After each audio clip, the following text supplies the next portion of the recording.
So my name is Mark Winfield. I'm a professor of environmental and urban change at York University. And this talk was recorded towards the end of February of 2023, gives a brief overview of the Ontario government's initiatives around land use and development in the fall of 2022 and its impact on the future of the Greater Toronto and Hamilton region. This was originally a talk I gave to the York University Retirees Association, but there are a number of requests that a recorded version of this be made available. As background, I was involved in the development of the original Greenbelt Plan and Growth Plan for the region, including serving on the Ministerial Advisory Committee on the implementation of the growth plan. So I do have some history of engagement around these issues in the region.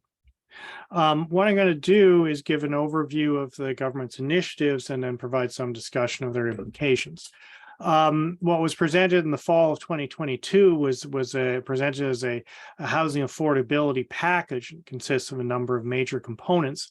This included two major pieces of legislation, Bill 23, the Building More Homes Faster Act, and Bill 39, the Stronger Local Government Act, mostly related to strong mayor powers in the city of Toronto and Ottawa, but was also related to a third major component of these initiatives, which was the removal of lands from the Greater Golden Horseshoe Greenbelt. Specifically, Bill 39 made provision for the elimination of the Duffins Rouge Agricultural Reserve. There are also related initiatives, in particular, a major involuntary expansion of Hamilton's urban boundary over the objections of Hamilton City Council. And also buried in here is the repeal of the original Greater Golden Horseshoe Growth Plan. Bill 23 was in some ways the centerpiece of the entire initiative, and it is sweeping in its scope. Indeed, one of the commentaries effectively said you forget everything you knew about planning and development in Ontario over the past 50 or 60 years. The legislation severely constrains the powers of conservation authorities, particularly in relation to waterways and natural heritage conservation, eliminates the role of upper tier municipalities in certain dimensions of planning, including plans of subdivision, severely constrain the ability of municipalities to implement development charges to pay for infrastructure necessary to support new development. This was described actually by the Association of Municipalities of Ontario as a billion-dollar gift to the development industry on the backs of existing municipal taxpayers. There were provisions that removed requirements that rental housing be replaced when it's eliminated to allow for new development. Very, very significant constraints imposed on built heritage conservation. Some would say it's effective elimination.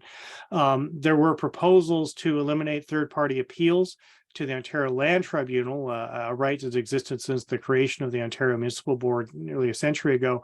In the end, the government backed down on that. But of course, the successive rule changes in relation to the OMB and the OLT have made effective participation by community or public interest organizations extremely difficult anyway. There are provisions around what they call major transit station areas. Based on what we've seen in Midtown Toronto and in Richmond Hill and Markham, these are likely to be effectively development free-for-all zones around what the government designates as major transit hubs. There are provisions requiring parkland dedication in relation to development were significantly weakened.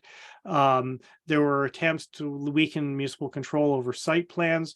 Some of that was walked back, particularly related to the ability of municipalities to implement green building standards. Major measures around natural heritage conservation. Some would say, in some ways, moving our conversations and arrangements around this back 50, 60, some would say even a century, eliminating the concepts of things like wetland complexes, allowing for offsetting, which basically means you can destroy a wetland and theoretically construct another one somewhere else. There are some provisions around intensification, although their actual impact on the housing market, I suspect, are going to be pretty minor. The second piece of legislation or actually two pieces of legislation related to this strong mayor model, which the province had introduced in relation to the cities of Toronto and Ottawa.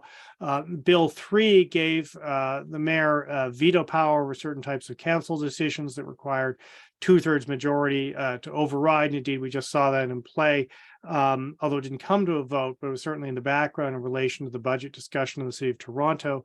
Allows the mayor to appoint senior staff. And then Bill 39 introduced this extraordinary provision that effectively allows the mayor to pass bylaws in Ottawa and Toronto with the support of only 1/3 of the council. So far, as far as anyone's been able to find, nobody can identify a legislative body on the planet, including places like North Korea, that has such a provision. And one expects that this may be a significant issue in the mayoralty election coming up in Toronto. City of Ottawa's mayor and the council renounced this power almost immediately. And this may come up. I would expect mayoralty candidates in Toronto will be asked about whether or not they would be willing to do the same thing. And there have been lots of questions about whether the strong mayors were effectively going to be instruments of provincial policy. And many of these powers relate to things that were identified by the province as provincial priorities. The other major component of these initiatives was the removal of land from the Greenbelt, 7,400 acres in various locations. A large component of this being in relation to the Duffins Rouge Agricultural Reserve, 5,200 acres there. And this has been a very, very controversial development, given that it turned out that a large portion of the land in the area was owned by a single set of companies. And indeed, the purchases of some of this land had only occurred in a few months ahead of its removal from the Greenbelt. I think these questions are going to continue to echo for some time. And then the other major component here was in relation to the city of Hamilton, another involuntary removal of land from the Greenbelt, 2,200 acres, effectively imposing an involuntary urban boundary expansion on the city of Hamilton over the objections of Hamilton Council. There has been a great deal of debate about the nature of the housing crisis and what drives it. One of the things that around which there does seem to be quite a bit of consensus is, in fact, that land supply is not an issue.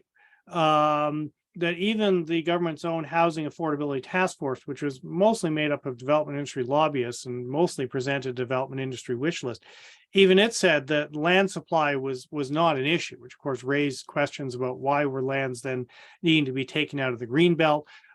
There has been considerable debate about the 1.5 million new homes target the premier has articulated, whether that is an rather large overestimate, or at least lots of questions about the basis on which that number was arrived at.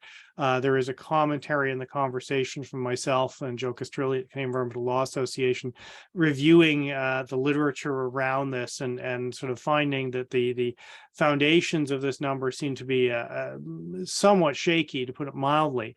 And indeed, it's been pointed out that the region is already experiencing a very significant development boom, that we've been seeing record numbers of housing completions, condominium completions, record numbers of construction cranes at work in Toronto. The construction industry reports itself as being working at capacity. The problem, of course, is there's been a boom that hasn't done very much for affordability. Indeed, we've been seeing net losses of affordable rental housing, especially to gentrification, replacements by investor-owned condominiums, the reno and condo eviction phenomena that we've been seeing as well. And understanding this, I think, is a function of a number of different complicated factors. And in some ways, it's helpful to break this down in terms of different segments of the market. For the middle and upper ends of the market, clearly, I would argue that the extended period of extraordinarily low interest rates that we went through, in part as a result of governmental responses to COVID and other things, played a major role in prompting what was effectively an episode of hyperinflation in the housing sector. I mean, effectively encouraged free money, effectively encouraged speculation, bidding upwards. You also have to consider the impact of the overall financialization of housing, the use of housing as an investment vehicle. And a number of people, especially in the rental market, have pointed to the role of real estate income trusts and the incentives, the tax rules around them provide. There is a growing conversation about the impacts of population growth, more specifically around the impact on housing markets of the federal government's doubling of its immigration targets. Although I think considerably more analysis needed in that space to really understand the impact of that. And of course, one has to consider the impact of the government's own policies, which over the past 4 or 5 years have essentially been saying to development interests, you can have anything you want. That's an invitation to speculation, to buy land and inflated prices at the intention of then trying to have it rezoned and sell it for more. Those kinds of behaviors, which again simply reinforce the inflationary cycle that was already there, particularly because of extremely low interest rates, which means effectively very, very cheap capital available for these purposes. I mean, textbook macroeconomic consequences of an extended period of very low interest rates. There have been a number of legal and constitutional issues raised here. Although the province, for the most part, in jurisdictional terms, is on relatively firm ground. The Supreme Court of Canada in the City of Toronto litigation in the fall of 2021 essentially said the province has the absolute and unfettered legal power to do with them, municipalities, as it will. So the strong mayor provisions appear to be within the jurisdiction of the province, for example, or as do the decisions around land use planning. There are some more specific questions about whether or not some of the decisions that have been made actually were consistent with the relevant legislation, particularly in relation to the Hamilton boundary expansion, for example. And these issues have come up, have been challenged in some cases successfully before, but we will have to see. And there is also always the danger in the current situation with the government with 3 years left in its mandate. Even if it loses in court, it may well, if it can, rewrite the legislation to reverse the outcome. There have been quite a few questions around the role of the federal government in all of this. And although the province does have primary jurisdiction over land use questions, there are a number of potentially very significant points of federal intervention. There could be impact assessments, federal impact assessments of major infrastructure. That's already happening in relation to the 413 highway. Many people thought the Bradford bypass would be another obvious example where the federal assessment would be warranted, although one is not occurring. But conceivably, other major infrastructure projects could be designated for review under the Federal Impact Assessment Act as well. The federal government has very extensive legislative and constitutional authority in relation to water, particularly fisheries and navigable waterways. The provisions of the Fisheries Act related to fish habitat and pollution prevention are very broad and very, very powerful, effectively give the federal government vetoes over anything related to fish habitat specifically, which could provide significant protection for wetlands, shorelines, waterways. There are also provisions in the Species at Risk Act and Migratory Birds Prevention legislation, protection legislation as well, which again provide for protection of residences and habitats of various species and migratory birds. There were intergovernmental agreements around the Duffins Rouge Agricultural Reserve and the Rouge National Park, which appear to have been ignored by the provincial government.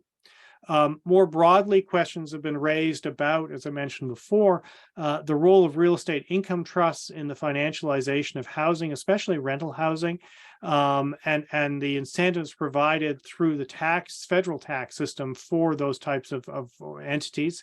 The federal government has implemented a non-resident purchasing ban, which is intended to at least remove some of the offshore speculation in the housing market. And in theory, the federal government does in fact provide, well, in theory, it does provide substantial infrastructure funding, particularly for transit, for example, and other things, which so far it has been inclined to entirely follow the province's lead on. If it wanted to, it could be much more assertive about conditionalizing those investments and asking questions about the rationale for some of the things that it's being asked to contribute money to. Issues have also been raised around the impact of all of this on Indigenous peoples. There has been very strong expressions of opposition to Bill 23 from the Chiefs of Ontario and the Assembly of First Nations.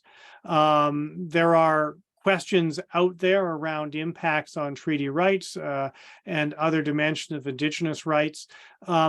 It would be difficult for Indigenous people, I think, to challenge Bill 23, or at least the legislation's development on the basis of a failure to consult, as we've been through that already on C-38 and C-45, and the litigation was unsuccessful.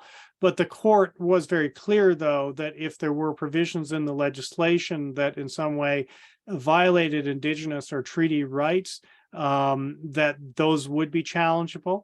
And also decisions flowing from the legislation, again, which affect Indigenous rights or interests, would certainly be subject to obligations to consult on the part of the Crown. This is relatively new territory in Ontario that we have not fully seen engagements between questions of Indigenous rights and land use planning, but I would anticipate this is going to move more into the forefront over the next little while. It is, I think, useful to understand the whole package as very much an expression of the Ford government style, which is fairly reactive, not noted for critical thinking. The development industry was very, very successful in constructing a very simple narrative around what was happening in the housing market and framing this simply as a question of supply. Which was a narrative that worked very, very well with the government. It's not inclined to ask a lot of questions or delve into complexities very much. There is obviously a growing set of questions about the government's relationship with the development industry. Those go well back into the early stages of its first term in office, but seem to have become particularly acute, particularly stark in relation to the removals of lands in the Greenbelt and a number of other aspects of the package. There is clearly an element of perhaps more than creeping authoritarianism here, certainly in dealing with municipal governments. The strong mayor powers have very distinct anti-democratic dimensions to them. There are very aggressive moves to constrain the roles of municipalities and indeed the public in the planning process all speak to that. And there is an element of fiscal recklessness here as well that I suspect it's not clear that the impact, for example, of removing development charges on municipal finances was fully understood or thought through. It seems likely the province may, in fact, somehow try and pick up that cost of $1 billion a year, which would effectively mean that private for-profit development would be being subsidized out of general revenues, which otherwise would be paying for schools and hospitals and healthcare and other things. So it is useful to sort of reflect that this does fit very nicely within the Ford government's governance style. The political impacts of all of this have been apparently of some significance. There is quite a bit of evidence of a very strong public disapproval of the government's initiatives, ranging between 2/3, 80% negative, depending on which poll you look at, in terms of removal of lands from the Greenbelt, overall handling of the housing affordability question. Oh, this is not translated into support for opposition parties at this stage, but these issues, particularly around the question of the relationship with the development industry, seem likely to echo through the political life of the province for some time to come. All of this has prompted some very interesting conversations about paths forward, that if Bill 23 and the other parts of this package represented the development industry's vision for the region. Others have been thinking about, well, what does a better vision for the region look like? One that provides for affordability, provides for livable and sustainable communities. A number of initiatives have come together around this. I'd point in particular, for example, to the Alliance for a Livable Ontario. The link is here. Which have brought together a wide range of different organizations and individuals around these questions to sort of start the process of thinking about what is the way forward here for the region. I'm going to conclude here. There are more detailed commentary substantiating much of what I've said today in my blog on the York University website and in my LinkedIn feed, and there are a number of pieces in the conversation as well, which I'd invite people to have a look at. And hopefully this has been a useful discussion. And I imagine that there will be more to say about all of these themes as things unfold over the next few weeks and months. Thank you very much.